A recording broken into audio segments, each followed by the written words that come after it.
The morning sun painted the glass conference room golden as Emma traced her finger along the quarterly reports. Her yellow suit blazed like a warning sign. She was 48 and owned 3 international hotels. Nobody questioned her twice. Michael stood by the window, rolling up his sleeves. At 52, his hands still carried paint stains from helping his daughter finish her art project the night before. He worked in operations. Quiet, steady, the kind of man who listened more than he spoke. Emma slammed the folder on the table. The sound made everyone flinch. "These occupancy rates are pathetic," she said. Her voice cut through the room like winter wind. "I don't pay you to make excuses.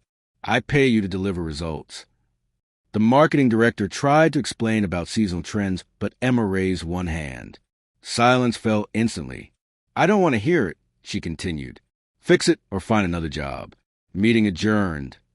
People scattered like leaves in a storm. Michael gathered his papers slowly. He had worked here for 6 years. He had watched Emma reduce grown professionals to trembling voices. Everyone avoided her when possible. Everyone stayed silent when trapped. But Michael had learned something important while raising his 15-year-old daughter alone.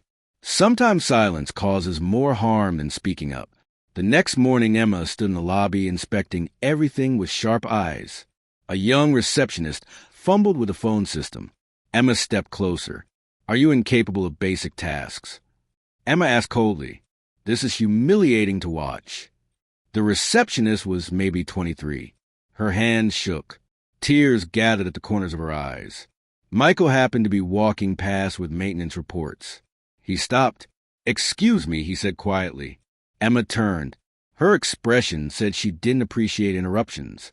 "That phone system has been malfunctioning since Tuesday," Michael continued in his calm, steady voice. "I submitted 3 repair requests. She's doing her best with broken equipment." Emma's eyes narrowed. "And you are?" "Michael Chun, operations manager." He didn't look away. "I've worked here for 6 years. I don't recall asking for your opinion, Mr. Chun." "No, ma'am. But I figured you want to know the facts before making judgments." Something flickered across Emma's face. Surprise, maybe. Or anger. Hard to tell. She walked away without another word. The receptionist whispered thank you.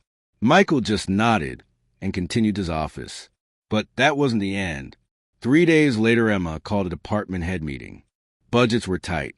She wanted cuts. Everyone suggested trimming from other departments, protecting their own territory. Standard corporate survival. What about the community scholarship program? Emma suggested. That's $50,000 we could redirect. The room went quiet. That scholarship sent local kids to hospitality school. It had been running for 12 years. But nobody wanted to argue with Emma. "I disagree," Michael said. All heads turned. "That program is exactly what this company should stand for," he continued. "Those kids become our future employees. They bring loyalty and heart because we invested in them first. Cutting it saves money today, but costs us something more valuable tomorrow." Emma leaned back in her chair, studying him. "You seem to have strong opinions, Mr. Chan." "I have a daughter," he said simply. "I know what opportunity means to young people, and I know what kind of example we set with our choices." The room held its breath. Emma tapped one manicured nail on the table. "Fine, the scholarship stays, but I want every other department to find their cuts by Friday." Everyone exhaled.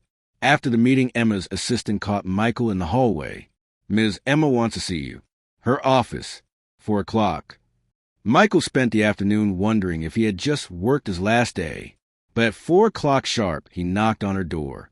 "Come in." Emma sat behind a massive desk. Floor-to-ceiling windows framed the city behind her.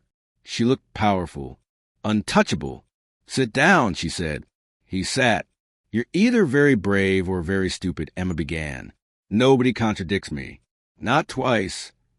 "I wasn't trying to contradict you," Michael replied. "I was trying to help you make better decisions." "Better decisions," she repeated slowly. "You think I need help?" "I think everyone needs help sometimes. Even people who built empires." Emma stood and walked to the window. For a long moment, she just looked out at the city. "Do you know why I'm harsh?" she finally asked. Her voice had changed. Softer. Almost tired. No, ma'am. Because I built everything myself. I started with nothing. Every step forward, people tried to push me back, especially men who thought I didn't belong. So I learned to be harder than them, louder, meaner if necessary. She turned to face him.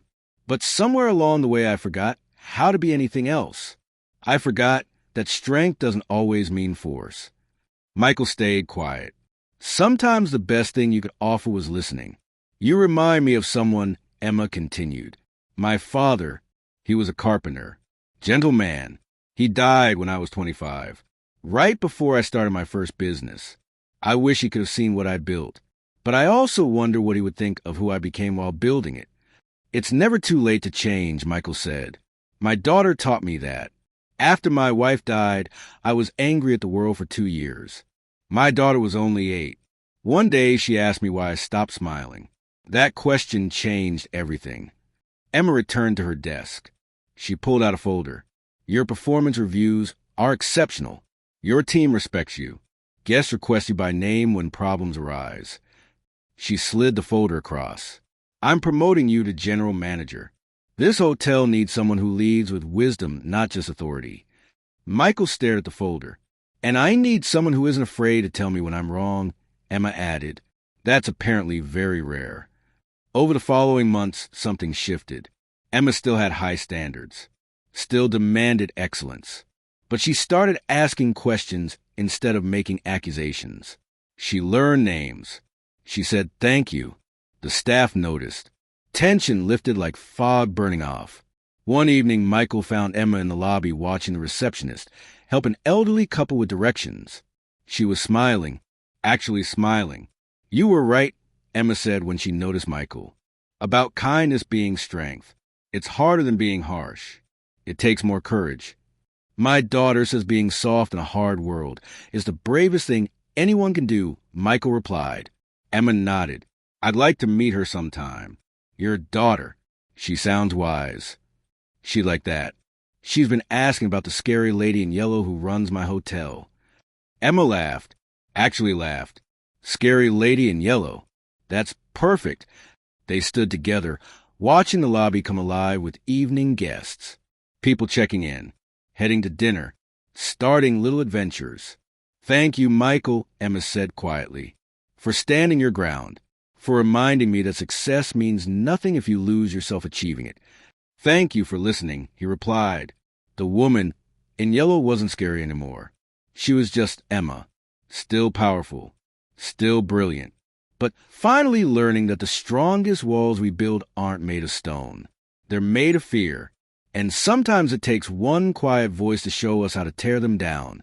If this story touched your heart, please like, share, and subscribe for more stories about courage, kindness, and second chances. Leave a comment telling me about